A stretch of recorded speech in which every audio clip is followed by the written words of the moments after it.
everyone, welcome back to my channel. Today we're going to talk about all the books that I've read in the last few months and some of the books that I've hoarded over the past few days. Also my grandfather's book, a book that he wrote recently that I would like to take some time to publicize here in this video. Thank you for tuning in. First off, I'm going to talk about the books that I've hoarded recently. I recently bought Wicked by Gregory Maguire. This is actually about Wizard of Oz. It's a retelling. It's the story from the Wicked Witch of the West, her perspective.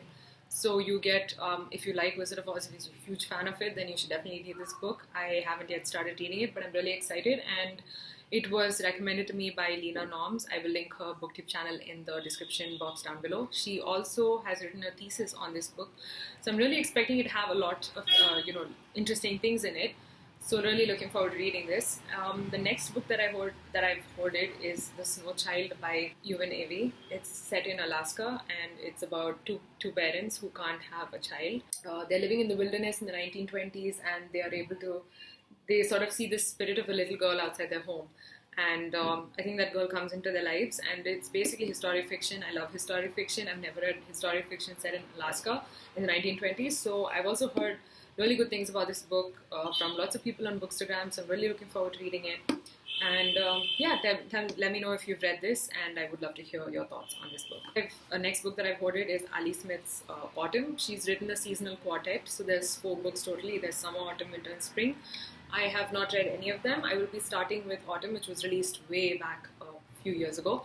But Ali Smith writes very heavy sort of books, so this definitely demands a lot of attention. It's got a lot of intertextuality. It references a lot of books. It has lines from different books. At least the first line is pretty poignant. It says, it was the worst of times, it was the worst of times, which is a play on the line, it was the best of times, it was the worst of times. I'm not sure. I think that's from a Charles Dickens novel. So this will definitely be very engaging, and I'm sure it demands a lot of concentration and attention from the reader. So I hope to be able to do all of that really soon. So those are the books that I've bought so far, and now I'll talk to you about the books that I've read this month. I've tried reading Terry Pratchett's Mort, which was recommended to me by Jean's Bookish Thoughts. She says that this is a great place to start the Discworld series. So it's basically fantasy, and my relationship with fantasy ends with Eragon and the Inheritance series, Harry Potter books. I've just read those, so I really haven't read too much fantasy. But then this was something that irked my curiosity because it has a lot to do with death. So death is personified in the form of sort of like the Grim Reaper. I think you can see him on the cover. And what he does is he goes from place to place and takes people's lives, and he doesn't kill them, but he takes their life. So that's what happens, and he needs like an apprentice. So he looks around the Discworld for an apprentice, and he finds this really capable young boy whom he takes on with him. So this boy Mort has to start learning. Mortimer is his name, but it's short form is Mort. He has to learn how to do what death is doing, because he'll be taking it forward once death is no more. So it's kind of paradoxical, but yeah, I will try reading this. I'm not sure if I'll finish it, but I will give it a shot. Let's see where it goes. And the next book that I read was Julian Barnes's The Sense of an Ending. I read this for a book club meet, and I didn't go to the book club meet because I had other stuff, but nevertheless, I was very curious because I've heard a lot about this book, and it's one of those books which you go to with a certain amount of expectation, but then it doesn't really live up to your expectations.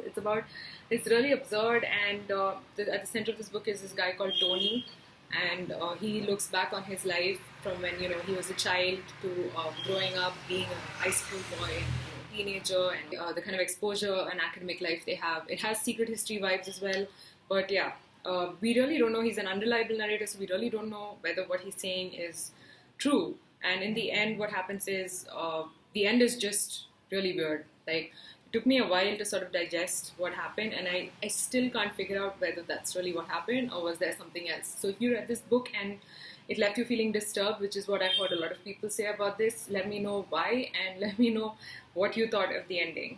So yeah. Another book that I read was Alita, the Battle Angel. It's an official movie novelization of the film. I don't know if you guys have seen it. I haven't seen the film, but reading this book really brought to life a lot of the scenes from the film that I might have had in my head. So this was really good read, lots of action. She's a total replacement cyborg. She lives in this place where it's called Iron City, and it's a big dump basically. So it gives you like Wall-E ideas. If you've watched Wall-E, then you know that there's a lot of trash, and it's in the future, so stuff like that. And yeah, she's really cool. She's very feminist and superhero types. So if you like stuff like that, then you'll find this very entertaining. I was sent this by Bloomsbury, so I'm really grateful. Another book they sent me was Madla. It's a Batman novel. I chose this one because Harlequin has always been a very intriguing character. I haven't read too much of DC stuff, but then she has a relationship with the Joker, and this starts off at Arkham Asylum, so you get like the feel of the asylum. It's captured really well. Her origin story about how she had to sort of create an alter ego in order to survive because of her difficult upbringing. All of that is explained really well, and we can see why certain events happened and led her to embrace her alter ego completely. And you also get to see the psychological side of things. So if you're interested in something like that, I would totally recommend this. If you like DC stuff, you can definitely give this a shot. Really interesting. Between the two of these books, I really liked this one. So yeah, that's that. And another book that I read this year was Jeffrey Eugenides' The Virgin Suicides.